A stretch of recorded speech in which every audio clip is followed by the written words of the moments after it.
Hi guys! Happy Halloween! I look forward to seeing all you guys in your costumes tomorrow out on the trick-or-treat trail. Unfortunately, the library is still going to be closed, but today we can look forward to some great Halloween stories and some fun crafts.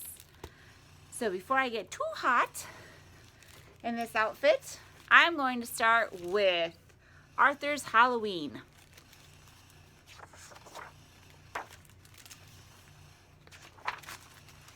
It was the night before Halloween. Arthur's family was busy making the house look spooky. It looked so spooky, in fact, that Arthur had trouble falling asleep. Things were even worse the next morning. "Help!" screamed Arthur when he opened his eyes. "It's just me," said his sister DW. "Boy, you're jumpy. Don't forget, you have to take me trick-or-treating tonight." "Oh, do I really have to?" asked Arthur as he ate his cereal. "You really do," said his mother. "And I want to go to every house," said DW. Arthur groaned. "I'll be the only one who has to drag his baby sister along." Arthur didn't recognize anyone at school. There was a giant robot in his classroom taking attendance. "You sound just like my teacher, Mr. Marcos," said Arthur. "I am your teacher," said the robot. The only one Arthur recognized was the brain. He was wrapped in aluminum foil. "I'm a baked potato," said the brain. Francine passed out special morning snacks. "Eat these," she said. "They're batwing brownies and vampire blood." Everyone ate them, but Arthur. Then they put on blindfolds. Buster passed out bowls he said were filled with human eyes, hearts, and brains. Arthur turned pale. When it was his turn, he couldn't even touch them. "What a scaredy cat," said Francine. "Chicken," said Muffy. "They're only peeled grapes, jello, and cold spaghetti." When it came time to go trick-or-treating, Buster knew which houses to skip. "Don't go there," he said. "They only give out apples." "Gross," said Francine. "And don't go to the big house on the corner," said Buster. "That's the witch's house. My brother saw someone go in there last Halloween, and he never came out." Arthur tried not to look afraid. Arthur and his sister had trouble keeping up with the others. First DW got her tail caught, then her bag broke. "You're such a pain in the neck," said Arthur. DW must be short for dimwit, but DW didn't answer. Arthur turned around just in time to see her disappear into the witch's house. Arthur's hands turned ice cold and his heart began to race. He walked up to the spooky old house. The front door was open just a crack. Slowly, Arthur went inside. "Look!" cried Buster. "Arthur just went in the witch's house." You see, all of his friends are scared. "She'll just put Arthur and DW into her oven, just like Hansel and Gretel," said Sue Ellen. "Maybe she's using them for a weird scientific experiment," said the brain. "I bet she locked them in the cellar to starve," said Buster. "Maybe we should follow him," said Francine. "Maybe we should call the police," said Muffy. Everyone was too scared to move. Inside the house, it was very cold. Arthur thought he saw ghosts all around him. He walked down the dark hall. At the end, he saw a light under the door. He heard voices. One of them was his sister. "Oh, there you are," said the witch. "We were waiting for you." "I came to get my sister. We have to go. I think I hear a mother calling for us," said Arthur.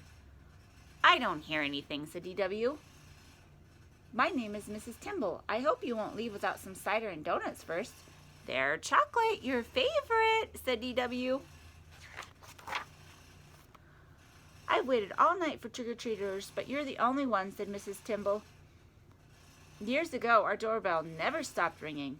"Maybe it's broken like the windows," said DW. Mrs. Timble nodded. "It's hard for me to keep up with this big place these days. Maybe if we help you fix up your yard, the place won't look so spooky," said Arthur. Arthur finished his donut as Mrs. Tibble opened up the door and turned on the porch light. She gave Arthur and DW a big hug. "See you Saturday to rake some leaves," said Arthur. "You're still alive," said Francine. "I can't believe you went in there alone," said the brain. "You're so brave," said Sue Ellen. "What's in the bag?" asked Buster. "Probably eyeballs, hearts, and brains," said Francine. "It's easy to find out," said Arthur. "Just close your eyes and reach in unless you're too scared." "We've been to every house now. Can we take the shortcut home through the cemetery?" asked DW. "The cemetery on Halloween? Are you guys crazy?" asked Francine. "Follow me," said Arthur as he marched ahead. "The cemetery is a great place. People are just dying to get in." So she wasn't a witch, was she? She was just a little old lady who needed some help. And we can even offer to help our neighbors with raking their leaves and helping them clean their sidewalks that are full of snow. There are many ways to help our neighbors and get to know them. But we're on to another story, and this one is Happy Halloween by Sesame Street. Once upon a Halloween creepy, the Count was getting rather sleepy. While he nodded, nearly napping, suddenly came a tapping, as of someone gently rapping at his castle door. "A visitor!" he cried with glee. "I think they'd like some treats from me." But when he looked outside his door, he saw darkness there and nothing more. "Trick or treat!" a small voice cried. The Count jumped up in great surprise.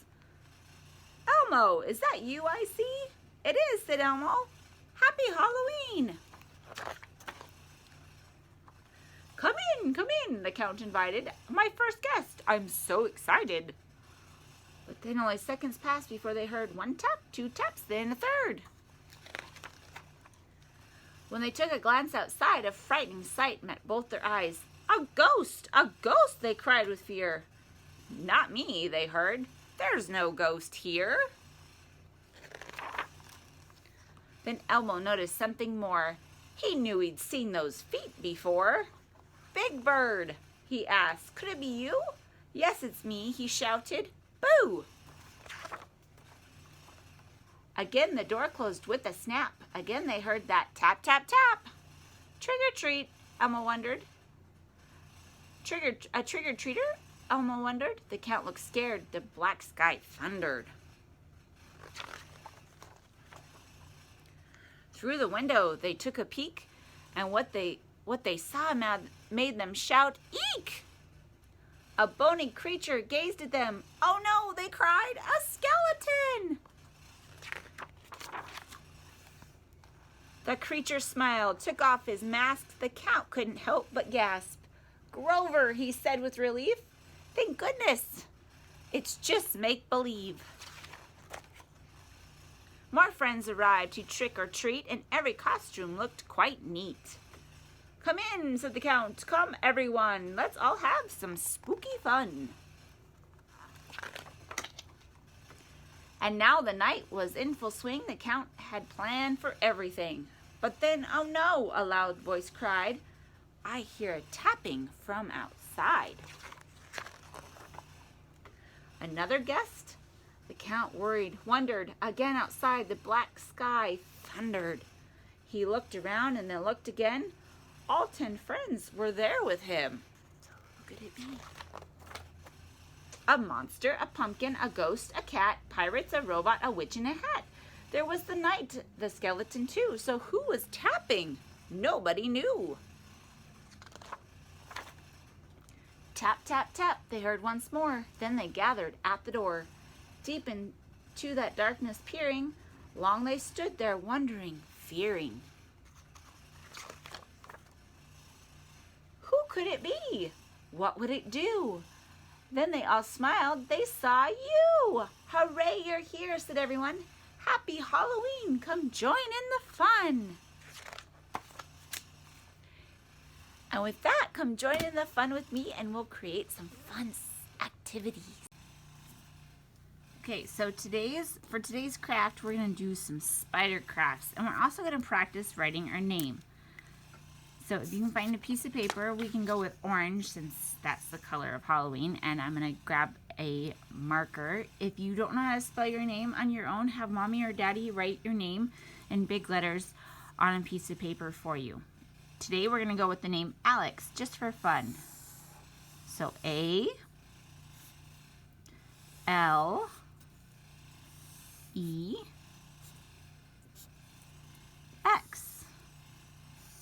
And then we're going to put some spooky spiders on it. And we're going to trace the name with spiders. And this will help you practice your name. You can also, after you go trick-or-treating tomorrow, you can use Skittles instead of spiders if you want to. And you can trace your name with Skittles. Looks pretty creepy, doesn't it?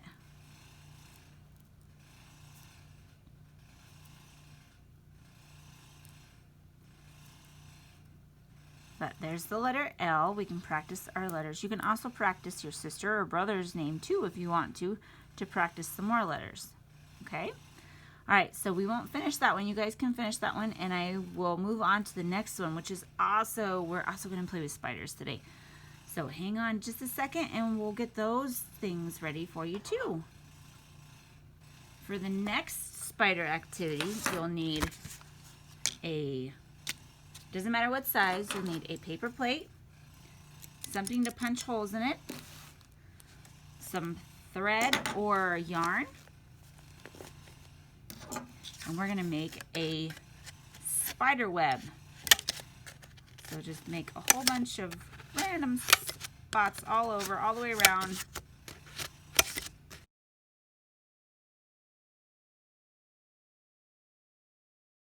Okay. I'm going to take some of this.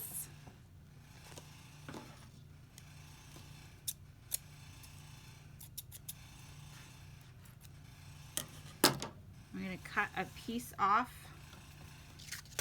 I'm going to poke it through.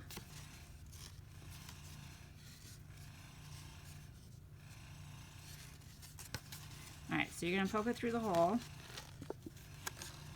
like so. Then you're going to make a knot, or you can tape it to the back.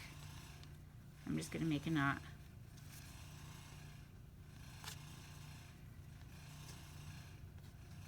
Oops.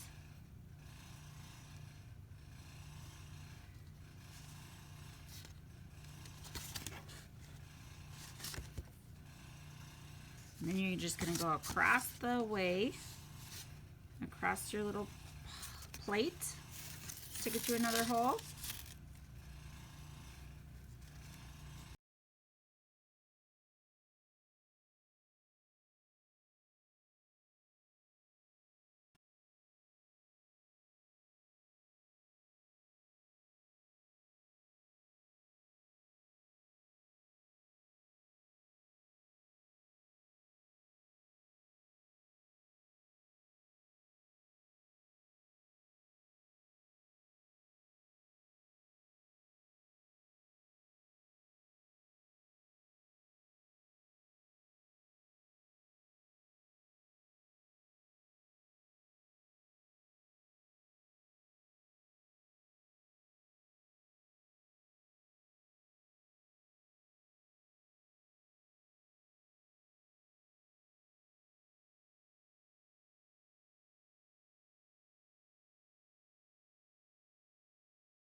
If it starts unraveling, you can just wrap it the end with tape and it'll make it much easier to send through those.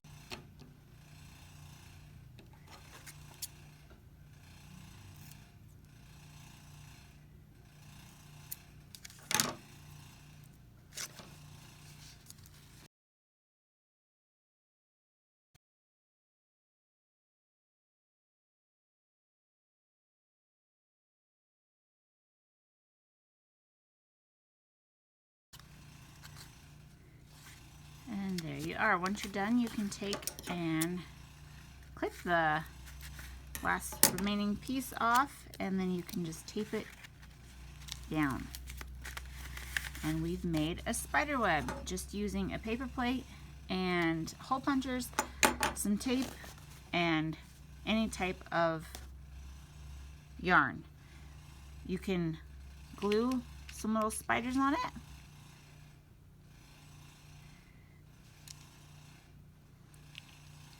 And there you have it. You can glue those down and you have created a cool spider web. You can also make your own spiders out of paper or out of pipe cleaners, or you can make them out of pom-poms, whatever you have available in your house. So happy and safe, happy trick-or-treating to all of you guys. See you next time on Storytime.